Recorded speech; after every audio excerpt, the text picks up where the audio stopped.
there a plushie that wants to become human? Sure.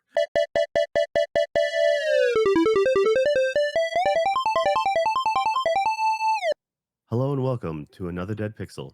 We're a podcast about video games, anime, entertainment, life, a little bit of everything in between. I'm your host, as always, Joe, and with me, the gentleman who's here to tell us everything we need to know about anime. Nick, how you doing, Nick?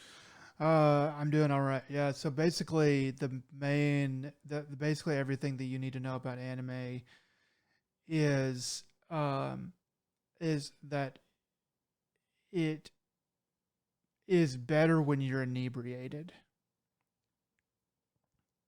That's Yes, really everything most you need to know. definitely. Yeah. So we've been skipping our duties about talking about anime for a while due to a lot of news and a lot of other, just playing games. So we've kind of fallen back, and now we're talking about this as a half episode of filler. So this is our just good enough list, things that aren't the top tier, but also not something we're like warning you. It's not a PSA necessarily, but it is a hey, maybe you want to spend your time elsewhere, or if you are interested, don't worry, you're not necessarily wasting your time. So it's a good background kind of thing. Well, we So are Nick, why don't you tell us why you're in season two is in this one? we are contractually obligated to talk about anime a certain amount of time per so many episodes. So we've been derelict in our duty. So the anime association is has threatened us and with taking away our anime license, and so we have to talk about it quite a bit, or by midnight tonight, or else we will lose our license to practice anime discussion. Why is Free Rent on this episode?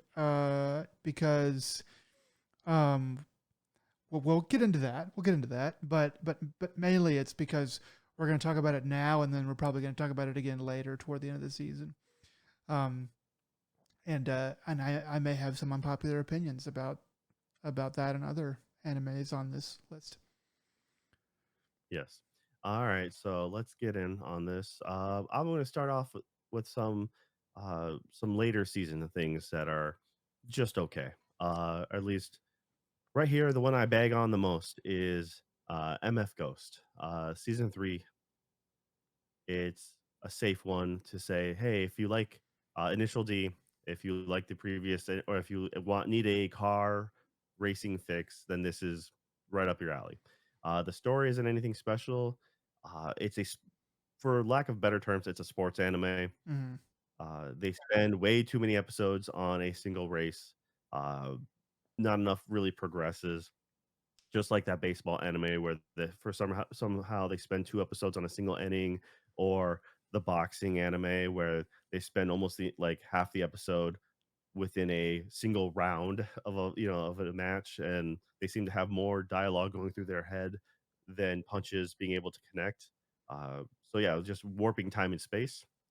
So this MF Ghost season three starts off with you already being in the race, which I remembered happening, but I didn't remember that the main character was injured previously.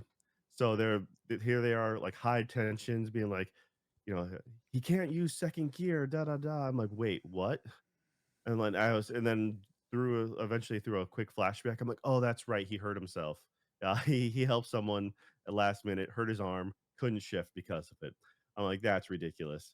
And it's kind of funny because once again, it's been a while since season two, and here you are just rolling on like as if it was supposed to be. I guess you're supposed to do your homework like a good Marvel fan and Mm-hmm. watch all the things right before the new one comes out. uh so go ahead and watch season one and two before season three of MF Ghost. Well, true But no, fan. it's actually, yeah, right, true fan. uh it hits all the right notes. It's a fun, stupid watch. It's nothing special. And because the handful of episodes this season have just been in this race, there's very little English for you to get angry at that he's saying. This guy from England can't speak. That was always one of the things I made fun of him about. So Yeah, I don't know, it's just good enough. It's entertaining. Yeah. All right. It's one of those This stupid is things for sure. this is the one where they had like they have eyebrows, or what was the thing like that they? I remember the last time you talked about this. I think it It was this one. yeah, it's lips. Oh, All the guys, like, everyone has, has so that was the initial D, like, art style aesthetic. Like, you know when you see that artist, the handiwork, you're like, "Oh, yeah, this is totally" no one else does it the same way, like Toriyama, Dragon Ball hair or something like that. Like, you look at Dragon Quest or whatever, but you're like, "Oh, yeah, it's totally that art style." No one else does it like that, and that's kind of this how they do with everyone's lips in this one. Very distinct. Yeah, I don't know, it's kind of a charm that grows on you after a while. You're like, just because you're familiar with that, but the overall action is entertaining. You just kind of want it to be over with, though. You want them to move on to the next race, and I think it was like 4 episodes in, they finally moved on to the next. Like the event ended, so it's like, geez, I don't know, and so like it's overall like 5 or 6 episode race for one event. When you're including the last episode or 2 of the previous season, which I don't remember if it was 1 or 2 episodes only. But yeah. Alright. Um, Now a while ago, when you had me watch, Begonia, you lent me your Peacock account, Okay. and this was a little while ago now. It was just funny because we ended up my spouse and I were watching, we're like, "Oh, yeah, the Olympics are coming up soon," and they had some pre-Olympics figure skating. We're watching that, we're like, "Oh, yeah, there was an anime Medalist. When's that coming out again? That should be sometime in the future." Literally the next day it dropped, for the season 2 episode where they're like, "Oh, dang, okay, cool." Um, I actually like Medalist. Season 1, the concept is this girl who really wants to figure skate. She gets into the skate ring just to try to practice by herself, but she can't afford the fees, and she makes a deal with the guy at the front desk for she gets him a bag of worms for fishing, and so he just lets her like slide on in. And the new coach, who used to be um, a figure skater or an ice dancer, actually. He becomes the new coach of the area, sees her sneak in, and then kind of tracks her down, sees that she's very athletic, and then wants to coach her. And she has a lot of potential and promise. So it's a new coach with a student who is too old, as it were, to start, and through like guts and gumption starts making headway and making a lot of advancements really quickly. It's a cute little story. Uh, for you and I, it takes place in Nagoya, which is kind of the nearest Mega big City. city where we were teaching at, and it's kind of an old stomping ground. So it's kind of a nostalgic trip there. The first season theme was done by the same guy who did Chainsaw Man, I believe. Um, Okay. So I think as if the story goes, he actually reached out when he heard the anime was gonna be greenlit to do the theme song, um, Okay. because he actually really liked it. And yeah, season 2 is, off to a decent start, but once again, sports anime concept, so you're at a new tournament, and you're doing a handful of episodes for the single event. But granted, you're giving a lot of people their dues and getting to see their different routines and hear their internal monologues as they go. But it's entertaining. I genuinely like it. It's one of the strongest ones on this list today. But it was just I've been meaning to talk about it for a while, and just because we've been skipping, yeah, as you mentioned, we need to get on that. So yeah, Medalist season 2. If you haven't seen season 1, go watch that, and if you like it, there you go. You have season 2 ready to go for you. Alright, let's knock out the last of the season 2 stuff just we have on this list. There's a lot more, but we just haven't, gotten around to both of us watching it, so, yeah, this last one here is Fearin' season 2. Um, I've seen the first, 3 episodes, I believe, at this point, and you said you were kind of disappointed by season or by episode 1 of season 2. Yeah, I mean, I when I started watching it, it's like, okay, we're back, and then I was kind of like, man, um, a lot of the things that were endearing about the first season, um, I I don't know, that they just are not quite hitting the same, with season two. It might have been the mood that I was in as I was watching it, but I was kind of like, oh yeah, I forgot how I forgot about the leisurely pace that this show goes at. The first season, it was a little bit fresh. It was like, okay, don't have to like rush through everything like a lot of anime does. Um, they kind of have confidence in their the animators have confidence in their backgrounds and their animating ability and the strength of just like the character art and stuff like that to kind of just hold your attention. And so all that stuff was good, but this second season sort of started sort of the same way, and I was like, yeah, I've kind of seen all this. I'm kind of used to it. I could do with a little bit quicker pace. So that was kind of something that I felt like I probably just need to dip back into. But in the first episode, there's a they stumble upon a cave full of magic nullifying crystals, and this gave me pause because this feels like, so I don't know that this is what it's going to be, but it made me nervous because it felt to me like something that could disturb continuity if you have um, a lot of these magic nullifying crystals. Because in this episode, they find a magic nullifying crystal, and it's like the first one that you see in the show. And she goes, "Oh, it's super rare," and then they like stumble upon like an entire cave full of them, and I was kind of like, "Huh, well, I don't know." So I'm just kind of expressing my concerns right now. Probably going to be fine. I'm going to keep watching it, but that I wanted to say that gave me some pause. Yeah, I hear you on that.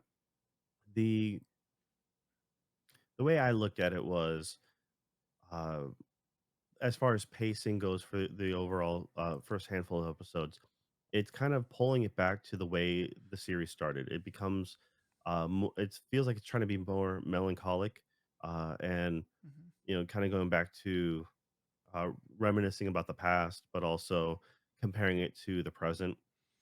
Um, the the first episode, the kind of the whole reason why is, uh, her boils down to relying on, your partner, leaning on them, and also her remembering the adventures she had.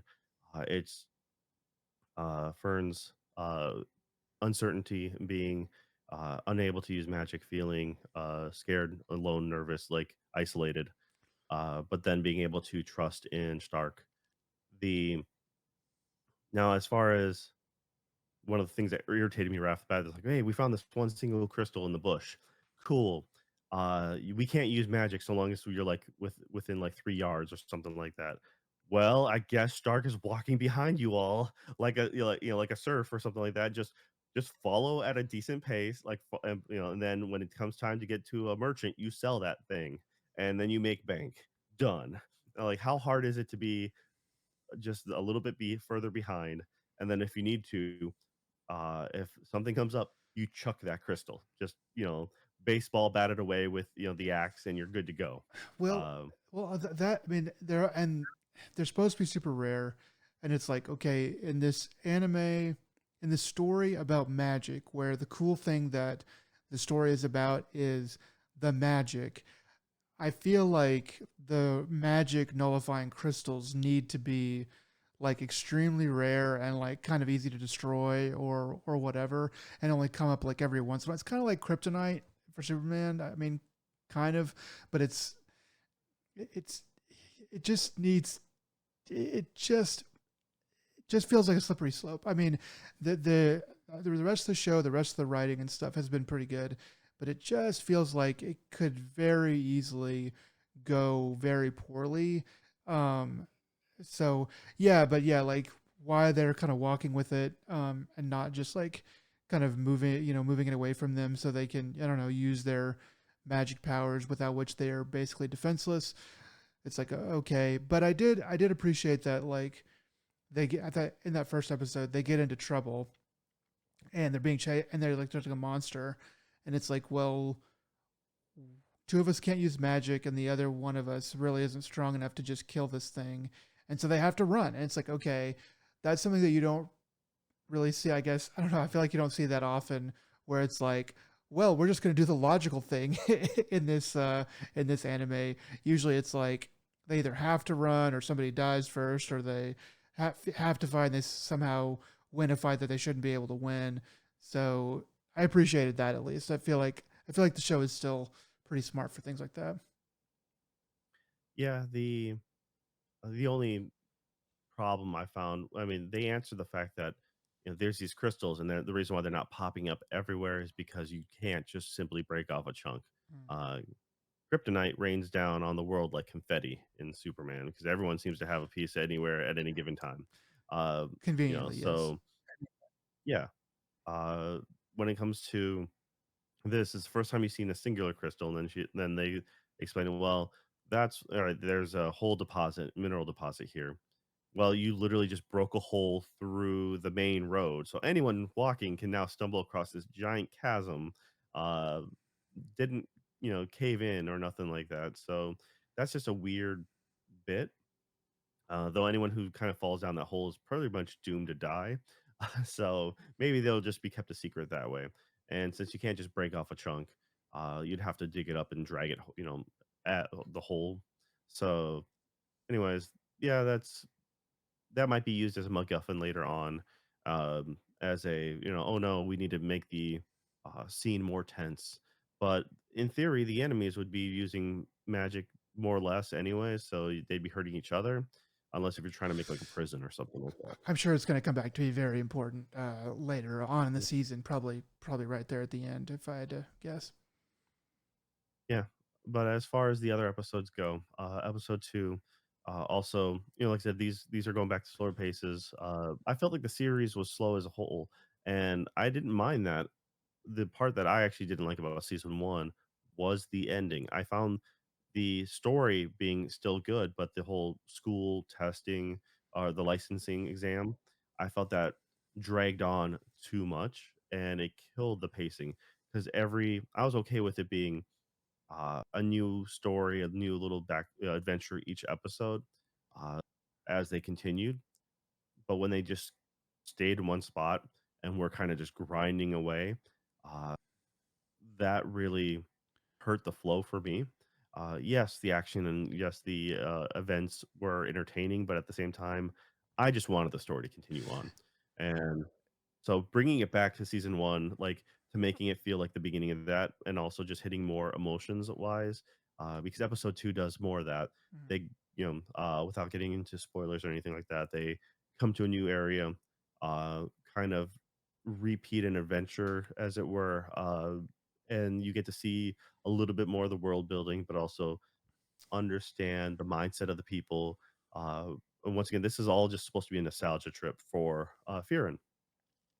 Episode 3 really gets interesting, and I think that's probably it's been my favorite episode from what I've seen so far, and that one's just called "The Hero of the South," I believe.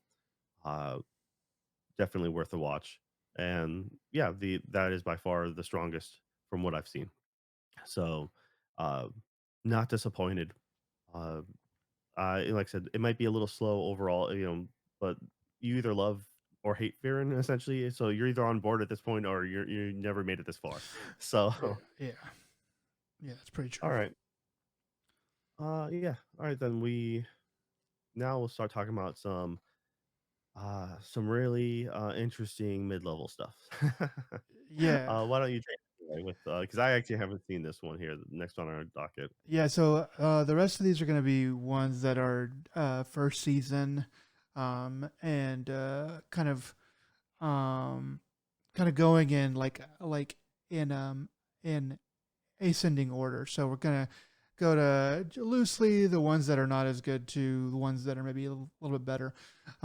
First one up is Oedo Fire Slayer. So this is basically samurai firefighters. Um, so I didn't really realize what Oedo was, and then I was like, I see. It's Oedo, as in like Great Edo, which Edo is the old name for Tokyo, which is like the samurai era name for Tokyo. And so when I kind of put that together, I was like, oh, okay. But I didn't put that together until I was about halfway through the episode. But yeah, it's basically about samurai times and a guy that fights fires. They have a backdraft in it at the beginning, so I think that's going to be kind of important. It's not. It's definitely not bad, but it was sort of slow paced and sort of a little bit overly dramatic in parts, and it just didn't really catch me. So I'm probably not gonna be watching any more of this. But I didn't think it was too terrible, so I wanted to throw it on here. All right. The yeah, once again, it's I think you said it best where you're like, yeah, it's probably not the best firefighter anime this season. Uh, which is a weird statement to say because it's, how often do you have two things about fire, but Fire Force is a different beast altogether. Yeah. I am still a season behind on that. Um, but I've been told that it's a buddy of mine really likes the current season. And also, I was just recently informed that it's probably connected to um, a different anime. Goodness, what is that called now? Oh man, it was the one that does a really good spoof off of Twin Peaks. Shoot, I'm trying to remember now. I'm just dropping the ball now. Is the It's an anime that is like Twin Peaks. it has a certain scene that is Okay. iconic. Twin Peaks. It's literally verbatim the red room. And oh goodness, I can't. I'm just. It's the main girl. It's has a scythe, and she had her scythe is its own like spirit talks to her. He has jagged saw teeth, wears a beanie all the time. I cannot remember that anime. It's super old though, but it's a classic. Um, yeah, I'm gonna kick myself later. I'm You're literally gonna just probably be gonna like, have all to right, look it up while I'm talking at some point. Um, yeah, it's fine. I'll do that later. But anyways, so it's tied into that as well, and that's the thing. It's just like they're when you look at the moon, you're like, oh yeah, totally the same art and stuff. But apparently, this Fire Force is supposed to be a prequel to it, which I'm like, oh, all right, you have me really interested now because I'm really kind of curious about that, especially since the other anime has been around for so long now. Um, all right, but that was Oedo Fire Slayer. Next one we got is Roll Over and Die. Um, yeah, all right, Roll Over and Die is a simple one. Uh, Fantasy world, everyone has job classes. This one girl's set up to be a hero. She has her name is Flum Apricot, and sorry, keep going. no, no, that's warranted. Uh, all right, so essentially, she has a reversal ability, and she's supposed to be in the hero's party. For some reason, she can't level up like anyone else, and she seems to be dragging them down. I want you to So the I want you to name your next child or pet Flum, whether it's a boy or a girl. Um, you can do that. You'll probably have a cat next, and that's appropriate for any gender cat, so go for it. No, I think you have to do it. Okay, If keep I going. do it with a kid, then it's probably gonna be child services on me, for that one. All right, Of keep all the going. terrible names to name my kid, I will most definitely name him something else. Flum. Uh, I don't know why, because I saw this anime, at least the first episode, and I was like, I don't know why it didn't really strike me that way, but just you just like laying it out there just tickled me. Okay, keep going. I mean, it's no carrot glaze, okay? Uh, I mean, yeah, that's I don't know something. I don't know. I don't know. Okay, but yeah, she so where were you at? yeah, no, essentially. the mage or sage of their party uh, decides it's a good idea to secretly sell her off as a slave, Right. not just kicking her out, but straight up selling her and branding her face with a slave mark and then just disposing of her. The cool slave While mark. Yeah. Yep, while her friend, and another kid about the same age is also like a hero candidate or something like that, sees this all go down and doesn't help her out. As the episodes go on, you kind of pick up on the fact that maybe everyone else doesn't realize that she was sold off, only those 2 people, and the maniacal sage or whatever, he is there was an anime a while back about a guy who was his sister was the hero and he couldn't keep up, so he was convinced to leave the party to and then he decides to grow herbs, become like an herbalist. Um, it's kind of like the sage guy is almost the same archetype. It's like it's just very much long dark hair, glasses, and that maniacal self-centeredness of like I can't do no wrong. This is for the party. I'm the real hero of the situation. I'm the main character. Um, so it's just kind of a weird archetype of a person to use. But yes, as she's being mistreated by her slave owners, uh, she's essentially put to death for the amusement of the guy who owns all the slaves. He decides to have monsters kind of fight the slaves, and hey, he says if you can survive, then by all means, I'll give you your freedom. And there happens to be a cursed weapon involved, but anyone touches it, it just melts them essentially. Right. So she, out of desperation, goes to grab it, and turns out her reversal ability uh, turns the debuffs into a positive, and yeah, I'm like, I feel like she would have realized at some point that abilities are done to her opposite. Like if she ever got a buff or if she ever got healing, then she would realize, well, that stuff hurts or that does negative. So maybe if something negative happens, then it might be a positive. Well, I Um, mean, like a negative times a negative is kind of like a late middle school, concept. So maybe they're uneducated in the medieval world that they're living in. So maybe she just didn't really ever get that far in school. Um, so yeah. yeah, but neither did all the adults at their party either.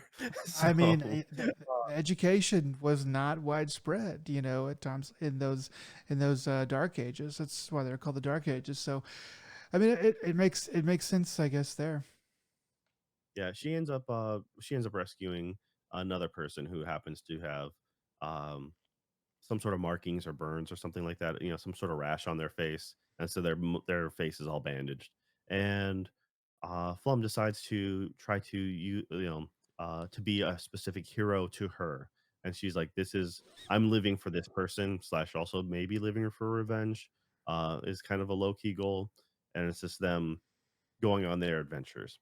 Uh, yeah, this is it's not the betrayal isn't anything new, and it's like, well, when you see something like this, you're expecting at this point maybe something more horrendous or vile because we've kind of become numb to the whole "I've been betrayed by my own party" yeah. trope, and there's nothing too special about this so far.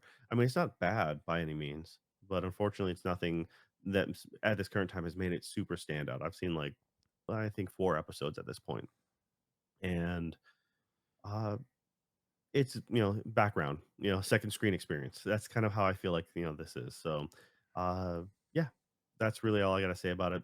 You only saw the first episode, so I'm just like, what, you can just skip the rest of it. Yeah. Unless if something happens late game where it's just like, "Oh, dude, okay, never mind." It changed up a lot, but, it's just doing the same stuff of like, "Hey, the church is involved with things, and maybe the church isn't as good as they say," which is every fantasy trope at the same time, you know? Yeah, maybe the good guys are actually bad guys. Yeah. Yeah, yeah. I remember the guy in this, the guy that sells her into slavery. He says some pretty horrible things. I mean, it's not like he curses, but he's just like, "You're made of garbage." And I feel like the voice actor, at least, is doing a really good job with like I don't know, carrying that home and making that more threatening sounding than it otherwise would be. Because he's not just saying like "you're garbage." He's like "you're garbage," just like real hate He's behind. chewing the scenery something fierce, Yeah, yeah, for sure. yeah. Um, it's I mean, do with what you got, right? Like, Amen. Yeah. but alright, let's see here. Now the next one, a misanthrope teacher teaches a class of demi-humans. Yeah, it's it's kind of a harem situation, but not a harem Yes. situation. Yeah. I mean, Uh, it's one guy who is a human, and he goes to a school like he's basically like a NEET or whatever, and he doesn't have a job and he needs to get a job, so he finds this ad to be a teacher. So he goes to the school, and then and it turns out that he's going to teach a class of just four girls who are not humans. They're demi-humans. Like one's like part wolf, one's like part mermaid, one's part rabbit, and the other one I forgot what the other one. harpy maybe? I don't know. It's just like, bird of some sort maybe? Yeah, some kind of bird. Yeah, it's always a bird. And he's got to teach them how to be like he's got to teach them how to be human. And so yeah, this one kind of caught my attention because I don't know, it it's pretty tropey. It's pretty bog standard, I guess, in a lot of those ways, but it's not quite the either. It's not really. It's not like it's not an isekai, and it's not the really standard, sword and board adventure type thing with a tiny twist. I don't know. So something about it just kind of caught my attention. I don't really know what it is though, because there's not that much to write home about this. I think I just kind of liked the main character and the other characters a little bit, but yeah, it's sort of in between a lot of things. Yeah, so it's like exactly, it's in between, and it doesn't commit to one thing or the other. Other demi-human in modern time stories go for the fan service. This is lacking the fan service. This is uh, lacking any real like romance. He's very much clearly, so part of the thing is he hates humans because he was a teacher and probably either played or had to turn down a confession or got accused of something. Uh, we don't know why, but he was betrayed, and therefore he became a shut-in for a year or two. I forget what they say in the very beginning. Um, so yeah, he's now teaching these kids. Um, each one's a different stereotype, archetype. Um, they all have different reasons for wanting to commit to be a human. Uh, but the thing is they have to earn enough points to graduate. Once they graduate, then they can, I guess, fully transform. Uh, the the werewolf wants to become human. The She doesn't quite give her reasoning why. She just wants to leave her group behind. I think it was. One of the people wanted to become a singer. I think it was. Um, you have the little rabbit girl who's just is always like the angry tsundere type. I think I Uh, liked the rabbit girl a lot though, because she was just like so irrationally fierce, that it kind of caught me off guard. Like it shouldn't have, but I was just like like I don't know. You think the I guess that's what they're trying to do is play the irony, because you wouldn't think that the rabbit would be like really fierce, but she's very suspicious of everything the teacher is doing. Anyway, so that made me smile a little bit. yeah, the when it comes to the story, it's not bad. Yeah. It's but once again, it doesn't do anything that really strikes me, uh, you know, anything Yeah, above standard. it's Yeah, not really it's like a solid 7. It's just it's okay. it's And it's not going I mean, hard. Like you're saying earlier, it's not going hard in any one direction. It's not going like okay, we have this regular, like they're not making the characters say crazy outlandish things that are good that make you kind of drop your jaw or or they're not like going over the top with like you said like fan service. There's not anything salacious going on. Kind of it's just kind of okay, or just kind of like okay to good, but you don't hate it, but you're not going away with it, like being like this is one of my favorites of the season. It's like this is a little ways out of one of my favorites of the season at yeah, best. I forget now. I think his name is like the main guy is like Hitome or something like Hitoma, something. So it's like Hito. I'm like, okay, he's a person. He's the only person at the school.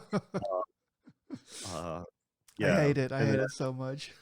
I'm pretty sure their names are somehow related to their animal type too. Yeah. The big thing is, by I think episode 2 and 3 like deal with the werewolf. Episode 4 deals with the bunny.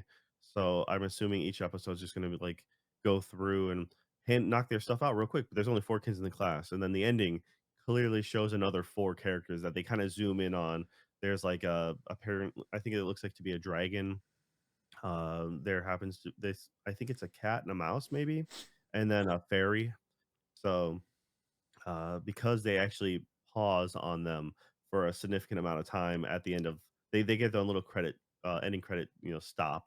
I'm like, okay, so they'll probably be being introduced midway through this season, Mm. one would assume, or it's just servicing the manga fans who be like, yeah, see, you have the people that you like or the other people that are interesting, and then it's just going to be like the rug pulled out from underneath you and be like, yes, like we just had them in the credits for you, we weren't going to get around to them this season. Yeah. uh, We will if you watch enough of the show to give us a season two, but yeah, it's kind of holding those characters hostage, maybe.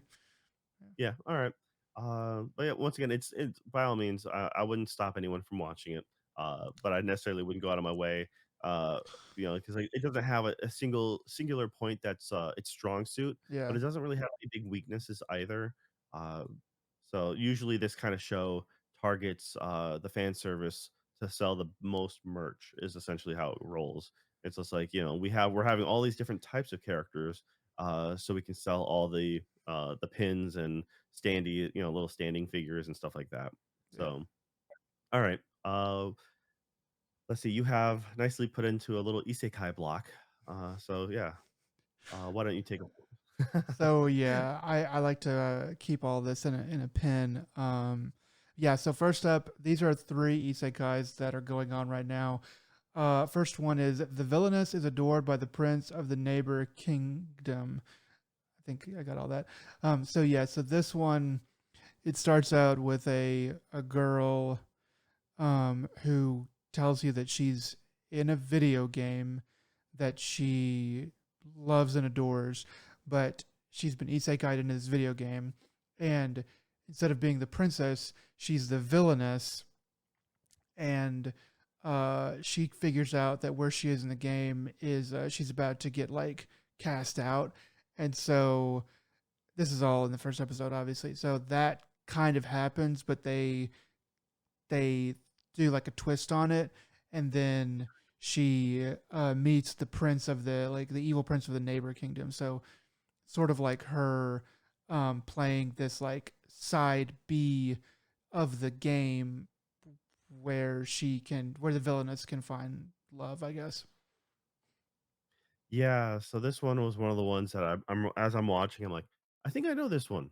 Or have I just seen enough of these that makes me think I know this You've one? seen a lot that are like this. And then I'm like, because it's always right before the condemnation event, or it's of course way early to prevent it, but this is right beforehand.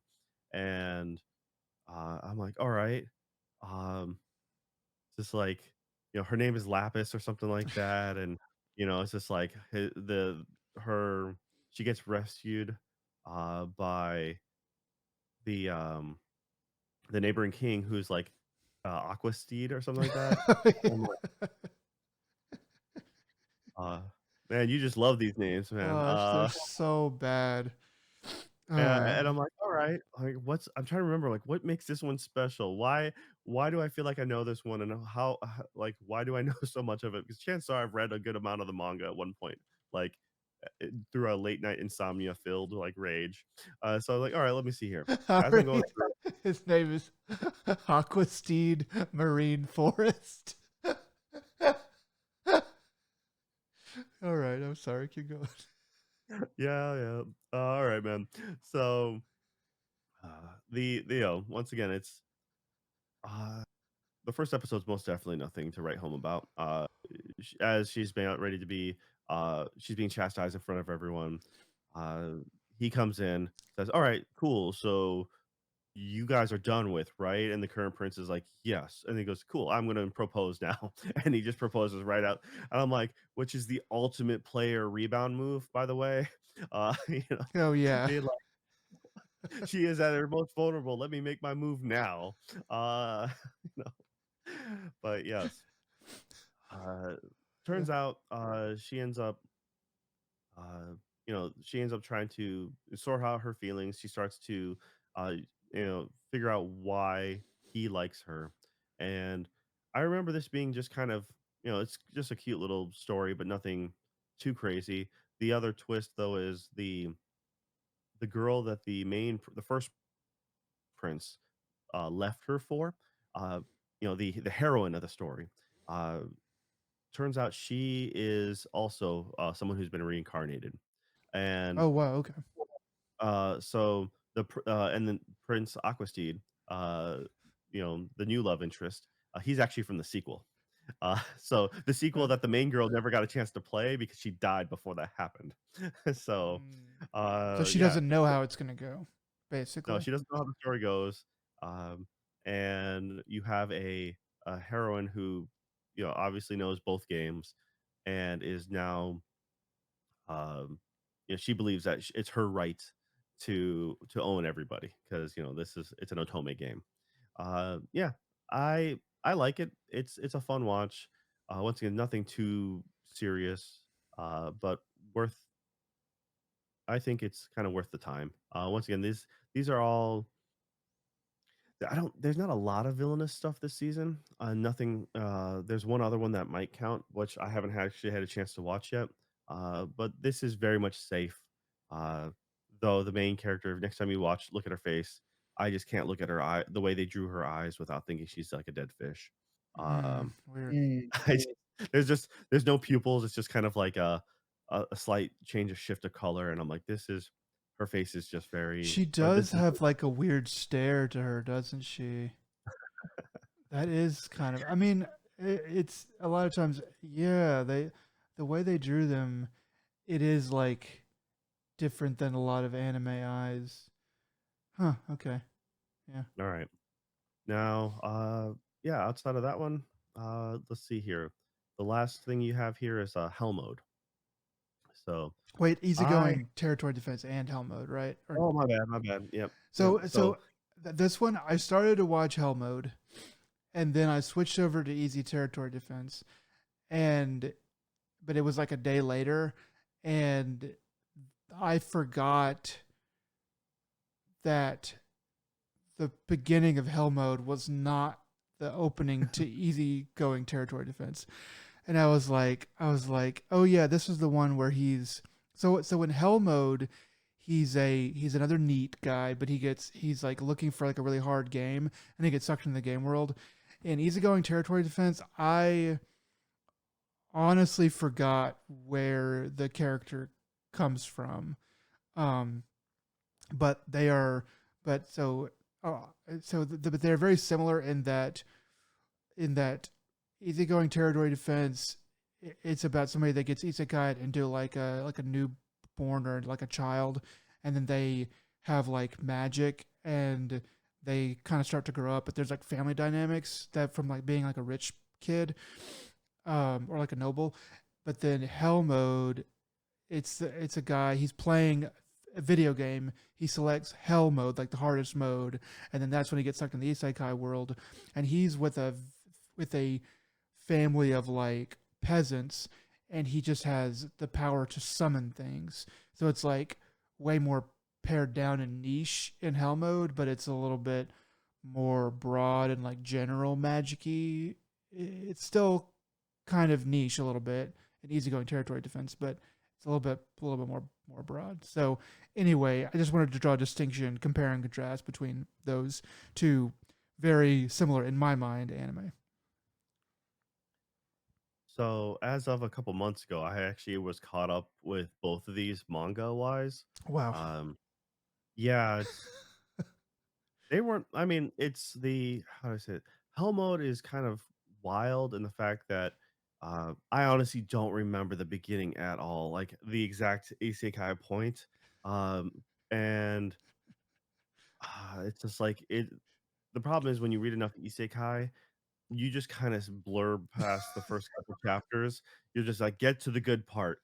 Get to the power leveling fantasy, get to the revenge plot, get to the whatever, like, hook. Why are you different from the rest?" And this one, was something like, he couldn't quite level up as fast, and he's in there trying to get essentially, it's him playing a deck building game. Mm. Like, he's trying to get, summon cards, Right. uh and that they provide all these weird buffs for him, so long as he collects them and he can play certain they give him different stat boosts.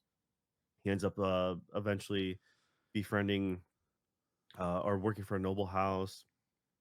He comes from a humble, simple village to this so, helping a noble and the story just goes kind of bonkers from there, like continent level adventuring, which I kinda like. It's once again, it's hard to take super serious because the way everything is kinda lighthearted.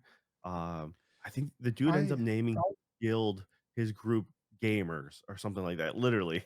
He just calls them gamer, like and none of them know what the F he's talking about, but he's like, "This is what we're naming our group." They're like, "Sure." You know? Um, so yeah. you know what they like, you know how they did this newer Spider-Man movies where and like some of the newer Batman movies or whatever and Superman, basically all the new superhero movies where they're like, you know what happens. You know Batman's origin story, you know Superman's origin story, you know Spider-Man's origin story. Let's skip that part when we reboot the series and let's just go to the part where we're like in the middle of the story, which is the way comic books, are about half the time now anyway. I think that we could do that with Isekai.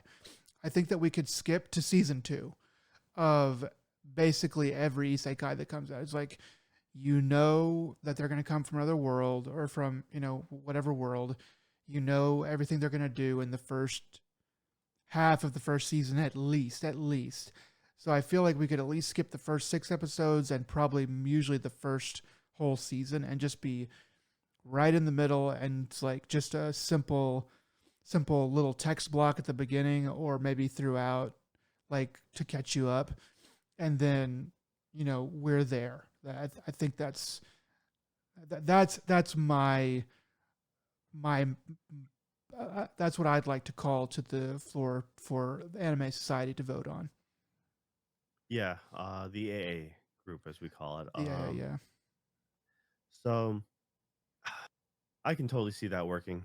Just, give a quick if you need to just give a quick narration voiceover work being like, "Hey, uh, this person died or is reborn, or went back in time, and was either trying to prevent the bad future, live his best life, live a slow life, or get revenge," right? So there you go. Like just a couple of quick check boxes. You don't even have to actually have any real story. Just drop down menu, let us see the check boxes, and then just skip forward.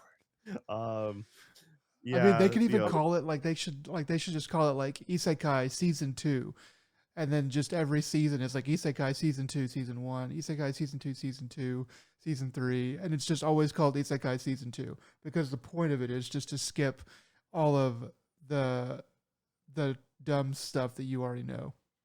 all right, and also talking about just annoying stuff, or some of the weird parts. So, by doing something like that, it reminded me, Roll Over and Die has a narrator involved into it that is telling you what is going on at that moment or what they are thinking at that moment. A third party voice. describing the scene, and it is just jarring as hell. It really is. Is it It's just supposed to like be like a fairy tale or something? I kind of remember that, but it didn't really. it's kind of what it's vibing for, but I'm like, no, it just doesn't fit. It just for some reason it just feels really off. Okay. Um, all right, but anyways, like I said, Hell Mode, it was because the way the characters were drawn in the manga and the overall like there are tense scenes and good fight scenes and like things like that, but just overall the vibe is always still felt like not necessarily hard. You know, it's like you never feel like it's going to be as threatening or as dangerous because no matter what, it just feels kind of lighthearted, mostly because of the animation behind it. So I'm kind of curious how it translates to the actual anime. I think voice work is going to be key on that. I actually kind of hope it gets it ends up becoming good, but at the same time, it's like I don't necessarily recommend the manga to a lot of people because I'm like, yeah, it's a fun read, but at the same time, it's most definitely not for everyone, and I don't know, I find that there's so much better out there, but it's on my list. I somehow when I came across it, it had a lot of chapters originally, and I'm like, "Alright, cool, let me just, go through this," and that's kinda what I did. Easygoing territory defense, um, I forget exactly why the kid gets, so Guy becomes he's like the 4th son of a noble, Mhm. and I think this is where his family's actually not bad. I don't think or I'm trying to remember if his family wasn't like, "We're gonna necessarily treat you like trash," but I think they end up just jettisoning him out to the burbs, you know, like the way out in distance, territory, and I don't think it's for him to necessarily to die. It could be. Honestly, I can't remember anymore on this one, but it's the he ends up, his ability because of course his family's combat focused and he is not a combat person. He can make blocks essentially. So he becomes uh, the Steve Minecraft guy of his territory, and he just literally builds a whole town in a matter of moments with just essentially transmutating current materials into building materials. Makes a village, takes this little tiny Hobunk town into a livable space, then turns into essentially ends up building into a fortress. Um, it's kind of silly and stupid how OP this kid is. Later on in the manga, at least, it's really funny because he ends up doing ballistas and stuff like that, and the things that he can take down. Uh, Everyone just becomes, he is just jaw dropped by how crazy overpowered he is, and this is like a within the first year of his territory or something like that. He's just he goes ham essentially.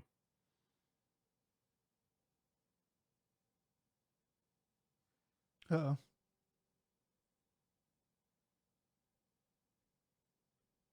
We Eh, There we Okay, go. sorry about All right. that. Let me see, 53 minutes in. Yeah, I think that was my computer locking up more than anything.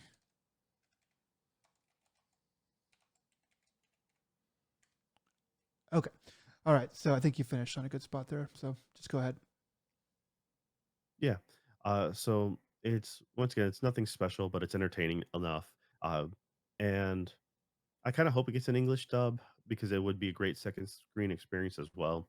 Both of these are uh, stuff that like, hey, if you're bored and you want something easy going to read, and just like a light adventure or something like that, that's fine. Yeah, Yeah. the all right, and then yeah, that's kind of it for the isekai that we're talking about at least as of today. Um, the next one we have is Dark Moon, the Blood Altar. So Twilight, right? That's what we came to the conclusion. This is just Twilight. Yeah, Twilight, but with more dudes. I don't really even. It's been several weeks since I watched this one. I didn't hate it though, um, but it was like girl comes to magical school or weird school, It's and weird school, night school. It's literally nighttime school. it's just school for night. Okay, school for nighttime. I don't know. Yeah, something like that. But no vampires allowed. Oh, that was the It's they thing.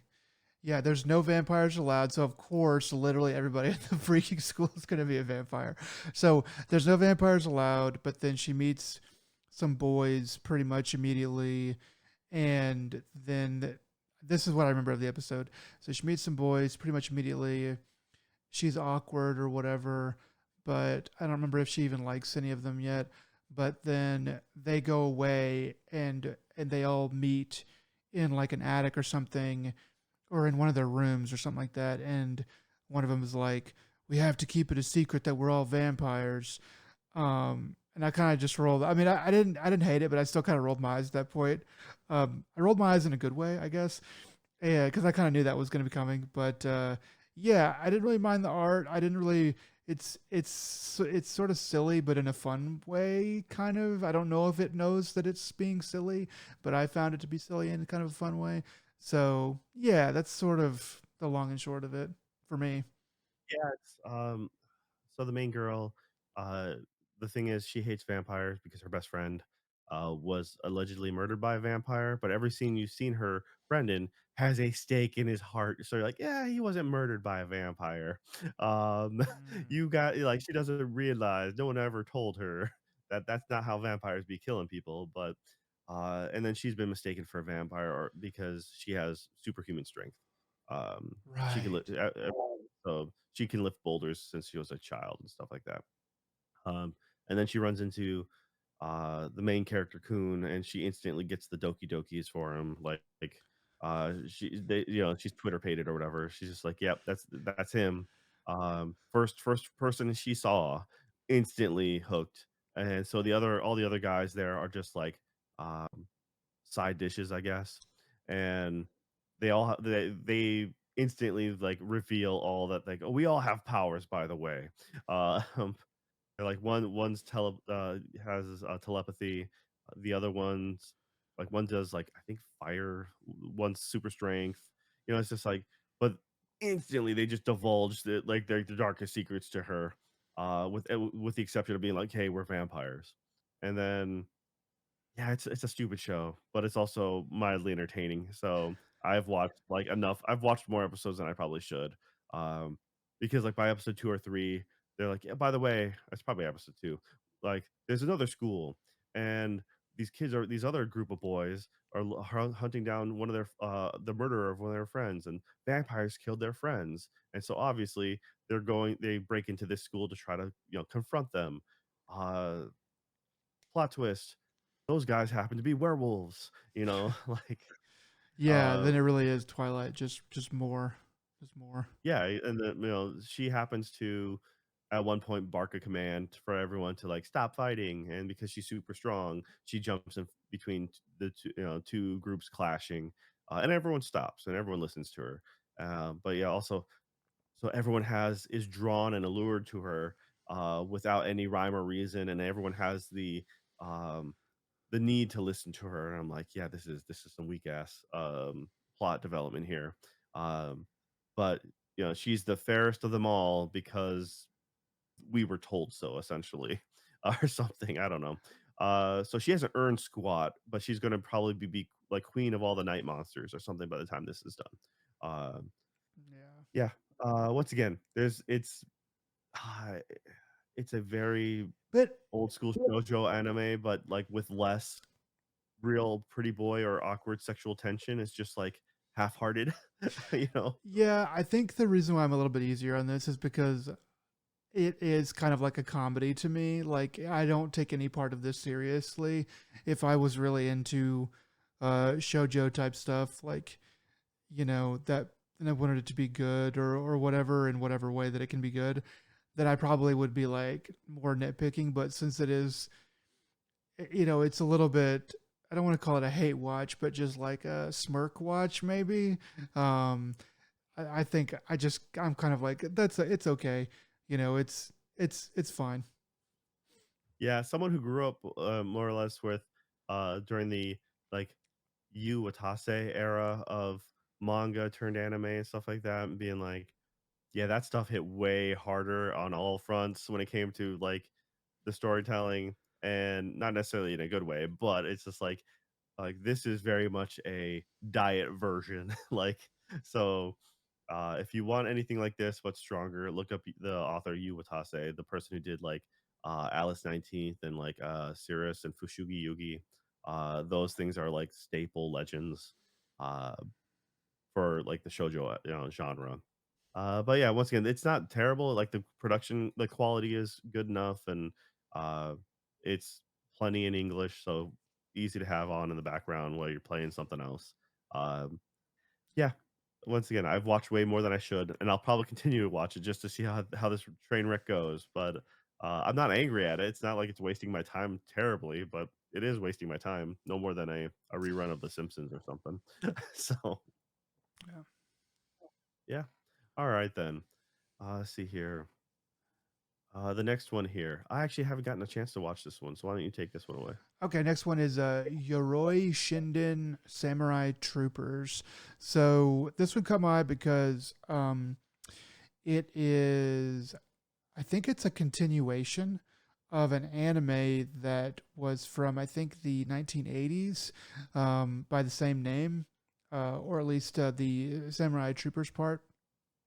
Um, so yeah, this the older anime from the 80s, I remember seeing that growing up and thinking it was so cool, but never actually getting to watch that old anime. This one though, uh, it it comes out and it draws on the old show. It basically says that there are like four of like the samurai troopers, and they like have to fight some monsters that come out, but they don't actually have any powers, and so they're kind of like just there for show. And then it seems like the samurai troopers from the 80s or 90s um were stuck in like some kind of demon realm, and now they are like attacking people in the modern world. And so they kind of like there's quite a bit of fighting and stuff like that that goes on, but it seems like they're tying it back to the old show and bringing it forward to the new show. But I don't remember too much. I remember too though that a lot of the guys that are kind of fake, that are the like the new generation of like, but like fake samurai troopers, like they're kind of bad guys, like they're only in it for the money. But then there's one of them that is in it for to try to like do a good job and like be an actual like samurai trooper, and so he kind of becomes the chosen one. But yeah, it's okay. I I don't really know what I was expecting from it. I think the art is all right. I think that they could have I think there could be, I don't know, a bit more like a bit more weight to it somehow. Um but it's not really doing it for me, but it did catch my eye because of the source material it was drawing on. Okay. Yeah, the original Samurai Troopers or Ronin Warriors, as it was mostly known in the West. The I recently had watched that like as I don't know, maybe uh 5 years ago or so. Because I think it was one of the one of the free TV channels that come with all TV networks now is like it's like Retro Crush or something. Has a bunch of old anime on there. And so I decided to give it a shot because I hadn't seen it for ages, and I honestly didn't remember much about it. Just the character designs for the most part. And I was like, man, it starts off straight up like the city is being attacked right now, and people are just coming in. Uh, no real backstory needed, like no building the story arc. It's just like, no, no, here it is. We'll fill you in maybe later, you know. And I actually kind of respected that. Um, so Yeah. I thought this was gonna be a retelling, but you're telling me this is a sequel series. I'm like, "Okay, cool." I'm kind of interested in, how that's done, but, looking at some of the character designs, I'm like, "Oh, alright." I'm not 100% sold on that. So I can see why you put it on the list. I'm not really sure how the reception has been on this, but I haven't heard a lot of people talking about it. So, yeah, I think that's fair. Yeah, I mean it's a little bit dated. It's just from like a different time period, I think. But like yeah, the original, I'm just kind of looking it up. The first episode of the original aired in 1988. So I was pretty much right on the money for like late 80s, early 90s. Um, but yeah, so without having, so it's like okay, how many people watching this show are really going to be are going to have seen the original series. Probably not, like probably almost none. And then how many people are going to be familiar with the original series? Well, probably some, but I'm only fairly familiar with it, and I kind of grew up when it would have been kind of re-aired on TV. Um, so I think they're kind of fighting an uphill battle because like most people that watch anime are not grown men, I would imagine. Are like there's a substantial part of the demographic that are children who probably have no idea what this is. So I feel like they maybe could have started off like a little bit slower, um, which is kind of weird to say, but sort of started off with like a little bit more of a fresh, like let us actually introduce this to you because you probably don't know what it is, and then we're gonna go back and tell you, oh, there's this whole other show that we're basing all of this off of that we're expanding from. And so I don't know. I don't know what the right way to do it is, but that's just kind of just me opining at it. It's definitely done with a pretty good foot forward. The animation's pretty good. The character design, character models are all right and stuff like that. Um, but I do wonder. I I I I didn't love it, and so I just wonder how well it's actually going to do. Okay. And just to bring this back around, uh, when I was talking about when we were talking about the Odo Fire Slayer, and then I was talking about Fire Force, that ties into Soul Eater, something that most people probably don't remember because that came out like ages ago. Soul Eater, the anime, happened to like end in like '09. So great anime. Once again, just kind of all over the place. It had a very unique art style. The And one of the best bits of Twin Peaks referencing I've ever seen in an anime. Oh, Uh, okay, that one. so yeah, Soul Eater. Once again, it's actually I still think it's a worth a watch.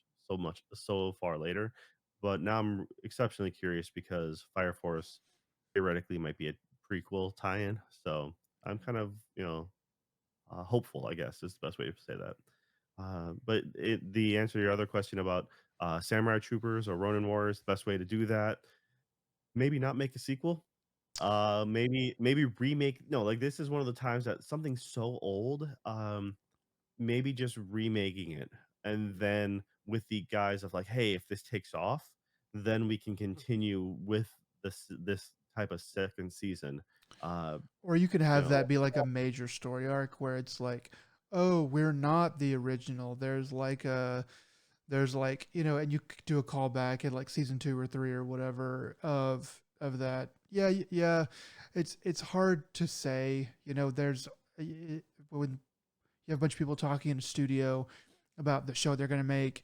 There's a lot of ideas I'm sure they get thrown around. I'm not sure who came up with this or why, but yeah, it's not that it's bad, but it is a little bit different, and it feels a little bit dated. I think that it's weird, but like anime has kind of moved on from that, and this like the original Ronin Warriors, um, a lot of the designs feel kind of mechy. They're not mechs, but like a lot of the toys, it's sort of are kind of blocky like that. It's weird to say it, but I feel like, and it's kind of very much has a very it very much has a Power Rangers vibe as well, which is not really the meta right now either. But yeah, anyway, we'll see how it goes. yeah, but you got to realize that creator themselves and the things that they've done, um, because that was Hajime Yatate. They ended up um, they did things like Escaflowne, Outlaw Star. They did stuff for they're credited for stuff like that, like helping with even Cowboy Bebop, Big O. Like they have their hands in a lot of things. Mhm. Um, A lot of to what clout. extent? Yeah, so, I mean, but a lot of decent mech stuff though too, and so kind of back then, yeah, for sure, the idea of like, this kinda went also hand in hand with, was it Saint Seiya? Hmm. So like the whole armor, just being kind of the selling point almost. Oh But yeah. yeah, anyways, like I just the figurine. I remember the figures were cool. The idea, like, young me always like the main, the red guys, samurai swords connecting from hilt to hilt and being like this stupidly OP thing he does. Yeah. But a lot of canon repeated animation for their special moves, um, that you don't realize is what it is for at the time. You're like, oh yeah, they're just trying to fill in time, and so every time they did, and they're like, no, let's do a special move, and that'll save us effort later.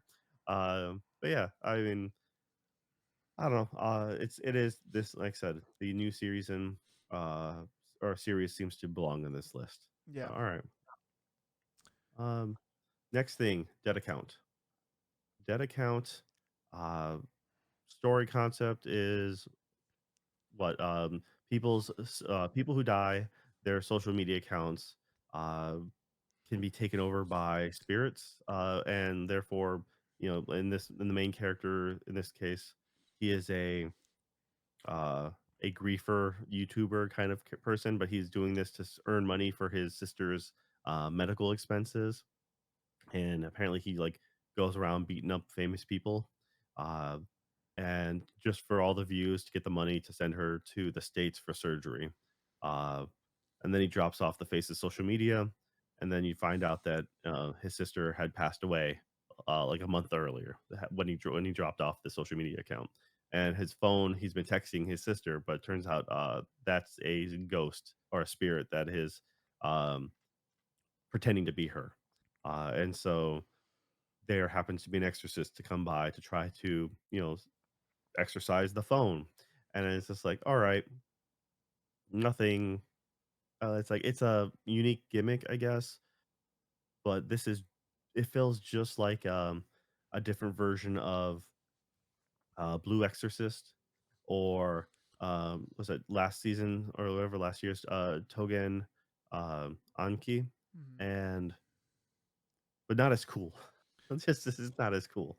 Uh, yeah, he ends up getting like turns out the kid gets has some sort of superpower. He can unlock his exorcism ability without any real training, and he happens to have a special blue flame, which all the exorcists absolutely hate because there's probably a bad guy who uses blue flames, and they're probably associating his ability with them. So they, without telling him why, they're just like, "You have blue flames, and we kind of hate you." And it's just like, okay.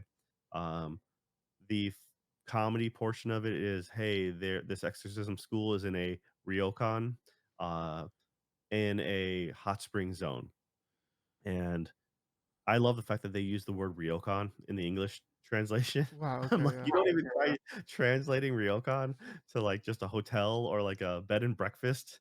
Yeah, it's like the closest thing you can get to. Yeah. I think it's like, I mean, I mean, in Japanese, from what I remember, it literally kind of means traditional Japanese hotel.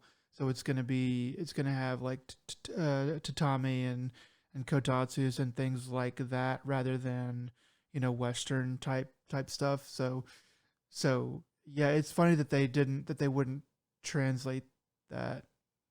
It's interesting. Yeah. Uh, I don't know. It's the animation quality is good enough. I'm not sure what comic group this comes from, but this is kind of standard. Feels like standard, like normal shonen, flair, but not with the quality of Shonen Jump. But this, someone else. Yeah, Um, it doesn't seem to be. I mean, it's not bad quality, but like Blue Exorcist definitely it seems better, at least in my memory. Not that I watched a ton of it, but just what I did watch, it seems like that had a bit more panache to it, a bit more style, and just overall budget behind it. Whereas this feels a little bit more standard boilerplate. Not bad, not bad, but just like, okay, I've seen this kind of animation before. You're not really going out of your way to do too much, and a lot of it is similar to other things that have happened. I mean, it's not like all the way like isekai similar to like every other one of those, but these kind of have been done maybe less so recently, I feel like there's a lot more of these like in the 2000s or similar type, things.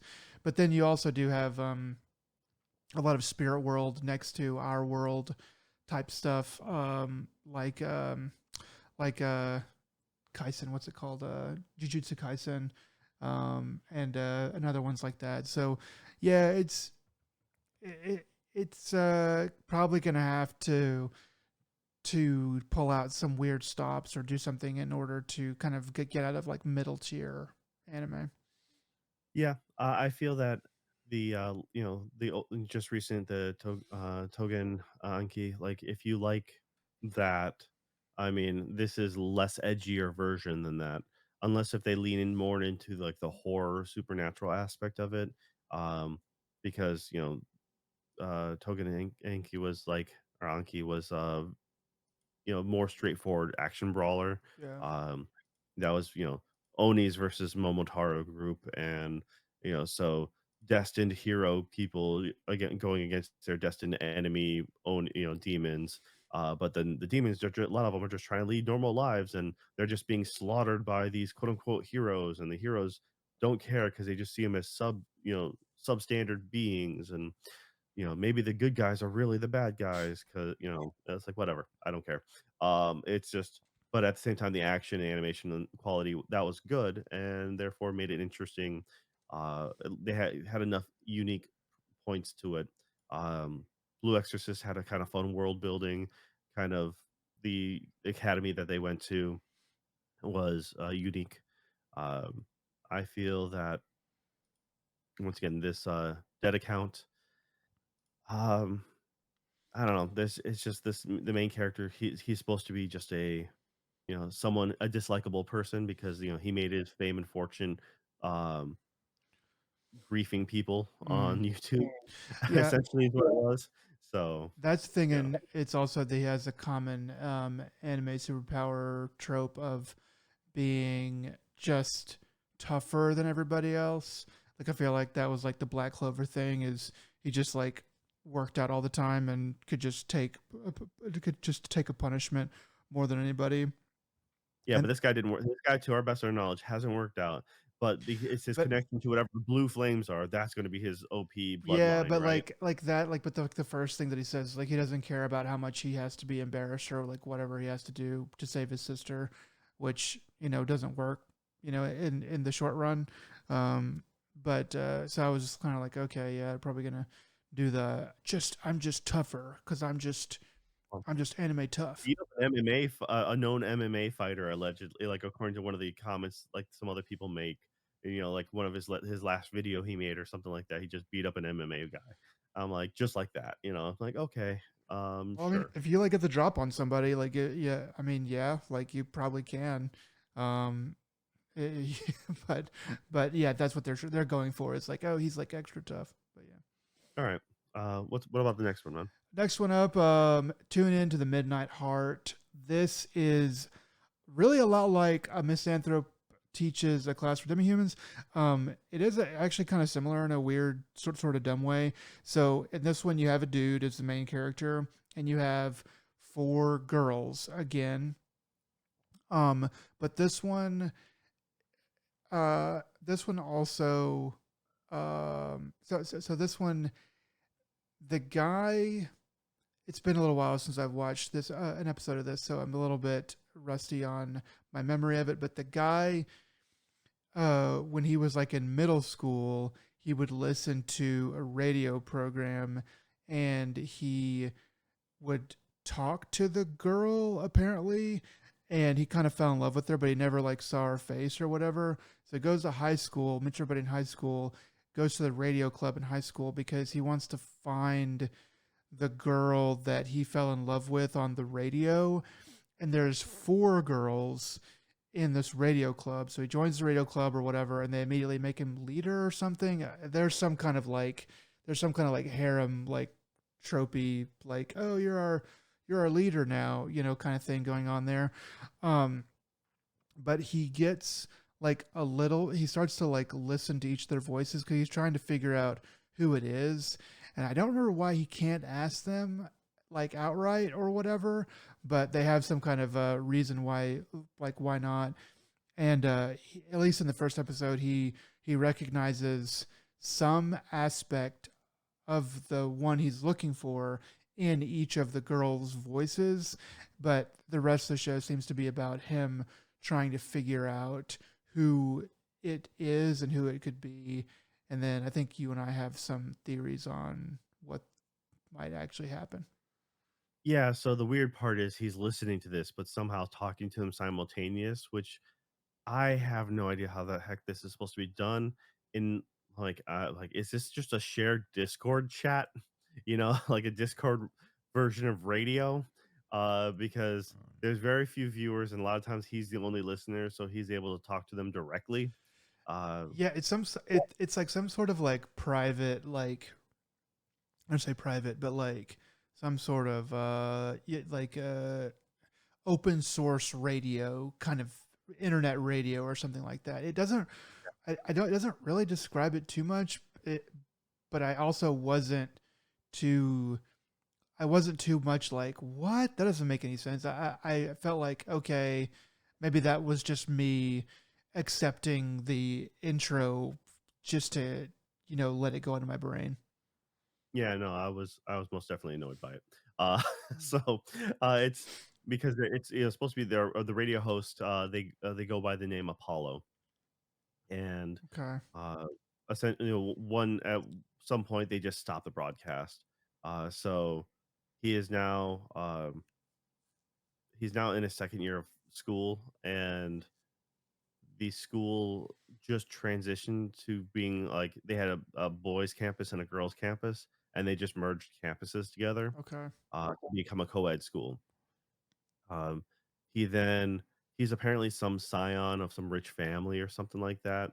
At least that's what he's claiming. Uh, and he pretty much tells all the, ladies out there to come up to him and say, "I love you," because at one point, Apollo had said that, and though he doesn't seem to have any recordings of their radio broadcasts, he just memorized their voices, uh, and then on the school itself has a broadcast, um, team that really sucks. Like, their equipment's very, janky, there's a lot of feedback and stuff like that.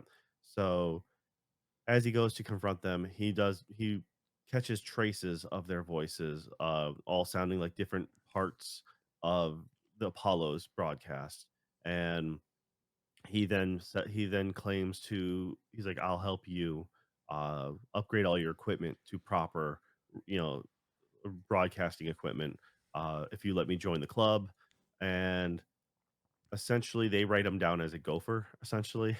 Mm. Uh, yeah, that's kind of it.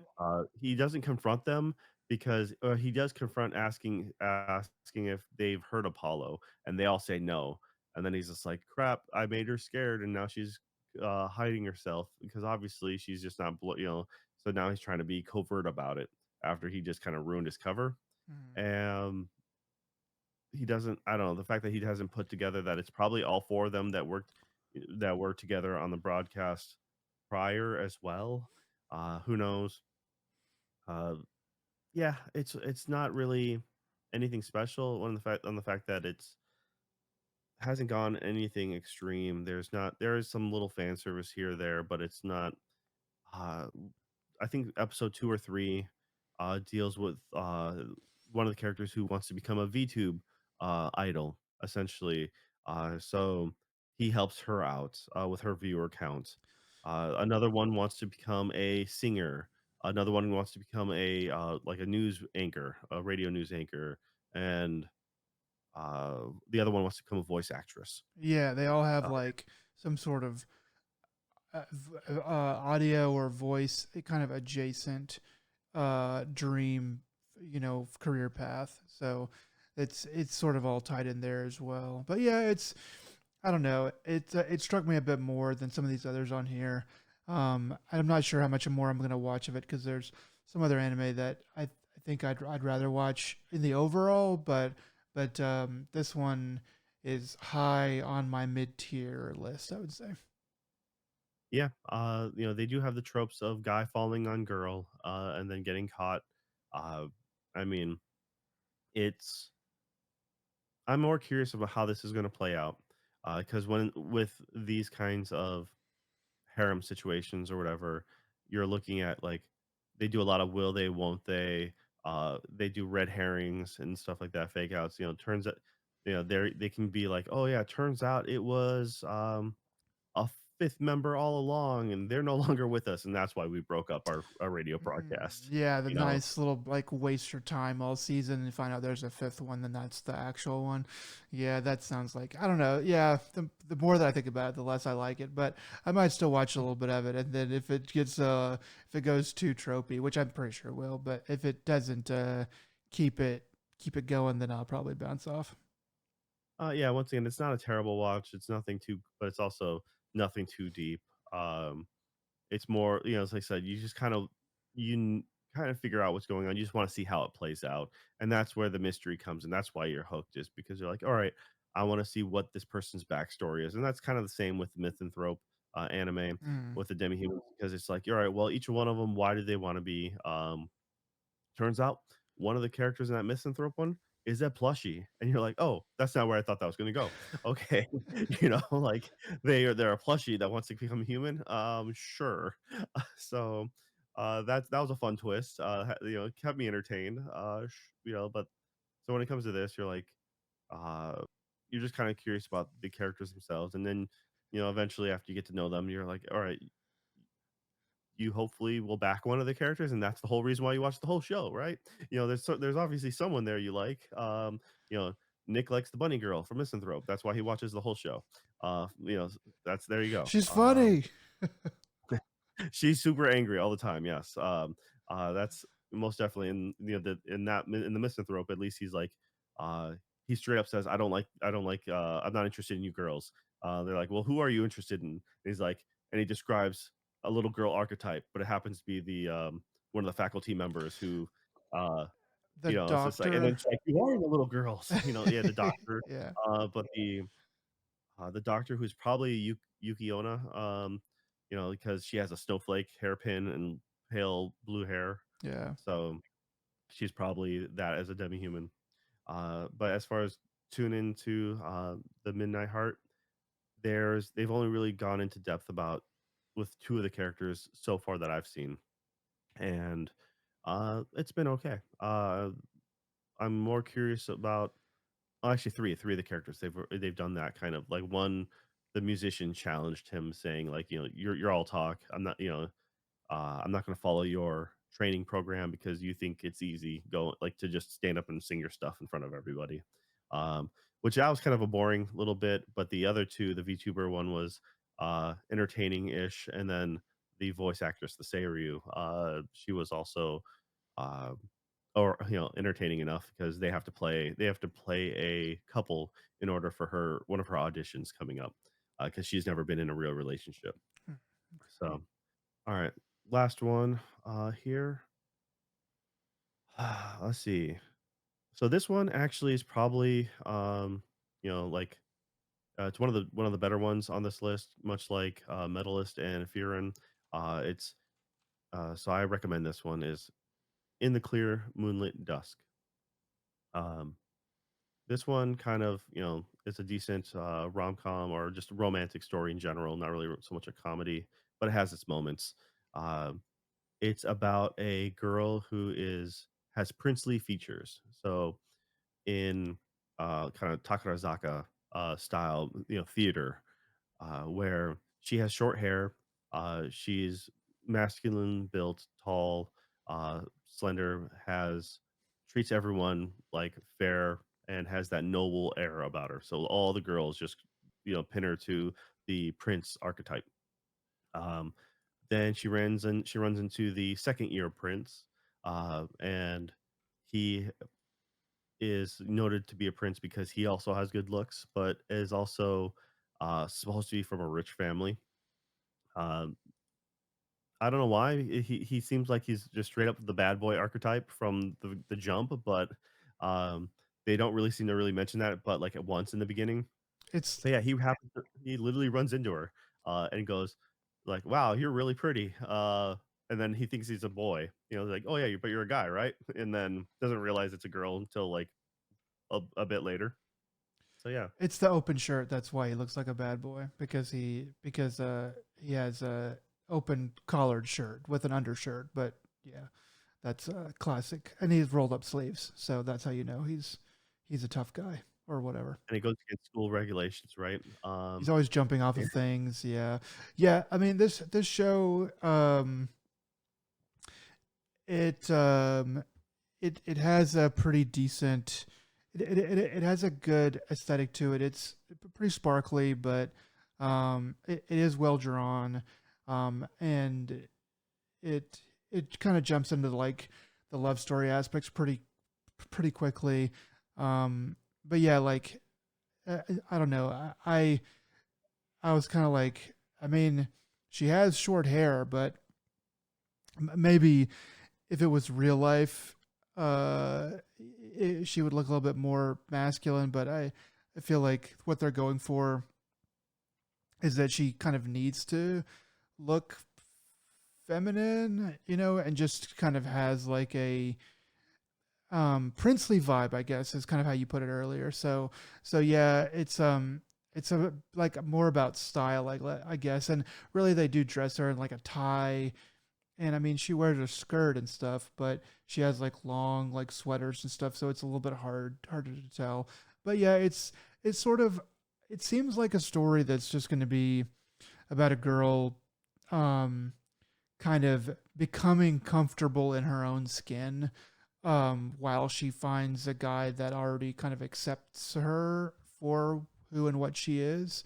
But yeah, it seems nice, seems well drawn, doesn't seem overly annoying. So yeah, look, it seems pretty good so far. I find it it's a little different. It's a little more different than that, I guess. It's it's essentially her having her first love, never being treated like an actual like woman, and having someone be upfront and genuine with her. It's she's just tired of being pinned because she is who she is. She doesn't try to be a prince, but she gets labeled to that, and she's just kind of tired of it. But she's also trying to figure out who, like, what a relationship really is. And he's only been with certain kinds of girls is the best way to put it.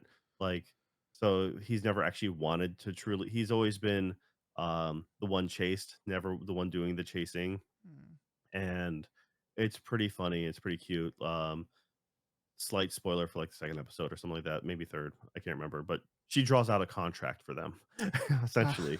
Just straight up draws out a contract. It's pretty funny.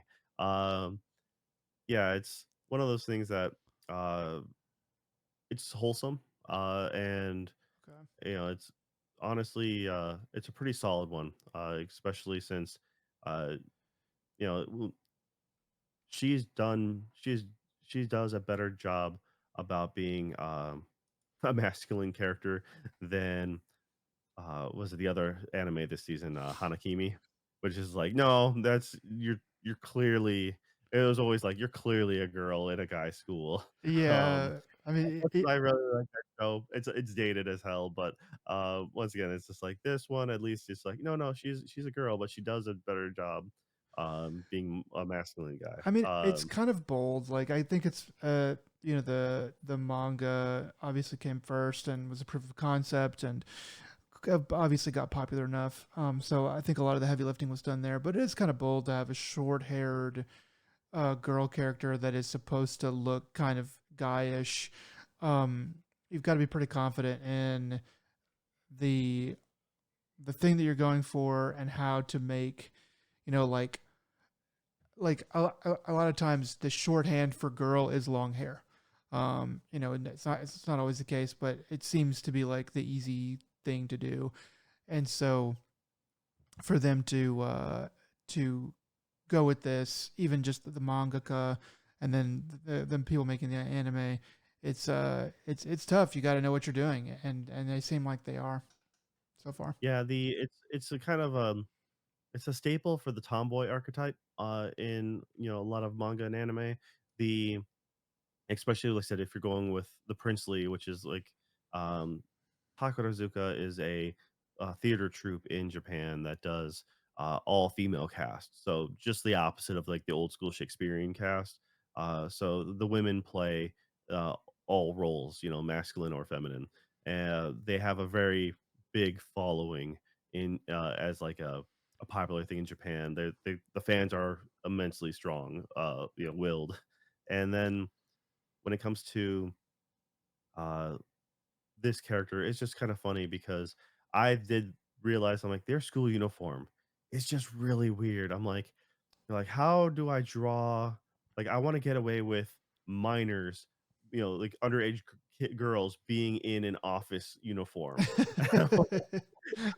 That is the I'm like it just hurt my brain. I'm like, "That is I've never seen a school uniform while we live there, like, with an actual office skirt and tie." I'm like, "That is you might as well, tell them to work for, the a bank or, like, the postal service or something like that." It was just like or, like, a cell phone company. It was so weird. I'm like, that is not a girl's school uniform. That is the manga author's, like, personal taste really affecting me in the Hey dress code man, there. they're just running with it. Yeah, I found it super funny. The side character friends are pretty good too, and just watching her evolution as she's like slowly trying to figure things out, and even the guy, like one of the most recent episodes, he has a revelation based off a friend. He's just like trying to explain. He's kind of voicing these things out loud, and the friend goes, "Yeah, isn't it like this?" And he's like, "What?" And he's like, "Yeah, am I wrong?" And like and it's just like he's like, "Huh." So I won't I recommend watching it. It's a fun watch. Yeah, it's good all around. So, Okay. Yeah, it is okay. pretty good. Well, yeah, this actually went on a little longer than expected. By little, I mean excessively long. Expected it only to be a very short cast this time. But it looks like we can stretch out about anything. So, yeah, if you guys made it this far, we appreciate it. Especially for a mid-level anime cast, but there's a few good gems in here for sure. But none of these I would say you need to avoid. That's the key No, no, takeaway. they're all definitely worth a gander. Some of them probably going to be revealed to be just ones you can leave, but they're all worth a look. And then we'll probably cover our more favorite ones as the season goes on. I think there's a couple that we both like more than these. All right then. Yeah. So once again, guys, this is ADP. Nick, what are some AA words of wisdom you have for them out there? Um, Officially, the AA does not give out wisdom, which goes into the category of advice.